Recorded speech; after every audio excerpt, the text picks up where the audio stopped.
சே உன் ஃப்ரெண்டு எவ்வளோ சப்போர்ட் பண்ணுறான்டா. மாப்பிள்ள அவனெல்லாம் வளரவே விடக்கூடாது மாப்பிள்ள. ஏதாச்சும் பண்ணி அவனை ஆஃப் பண்ணி விடணும் மாப்பிள்ள. ஆமாண்ணடி, அவனா 10K அடிச்சிட்டானா அவ்வளோதான்டா ஊரில் மதிப்பே போயிரும்டா. ஆமாம் மாப்பிள்ள, வளர விடக்கூடாது மாப்பிள்ள. லைனில் இருக்கான்டா. மாப்பிள்ள கேட்டுருப்பானோ. ஹலோ கொச்சுரா ஏதாச்சும் நினச்சி என்னடா கேட்குறவங்களா?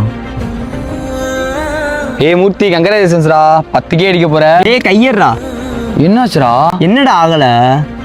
இப்போலாம் வெளியே உள்ளவங்களே சப்போர்ட் பண்ணுறாங்கடா, கூட இருக்க நீங்களே சப்போர்ட் பண்ணுற மாதிரி நடிச்சுக்கிட்டு ஏன்டா அப்படி இருக்கீங்க?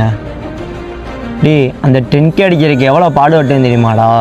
கண்டென்ட் எழுதி ஃப்ரெண்ட்ஸ் கூட சுத்தாமல் வேலையை விட்டுட்டு நீ வீட்டில் கொஞ்சம் கூட மதிக்கலடா. அவ்வளோ பாடுபட்டும் கொண்டு வந்த ஐடியா போய் ஈஸியாக பேன் அடித்து ரிப்போர்ட் அடிப்பேங்கிறீங்களா? அதே மாதிரி ஹேட்டர்ஸ்க்குலாம் அவனை சொல்லிக்கிறேன் கேட்டுக்க. ஒருத்தனை வளர்த்துன்னா கூட பரவாயில்லடா, அவனை வளர விடாம தடுக்காதீடா. டேய் உங்களா டே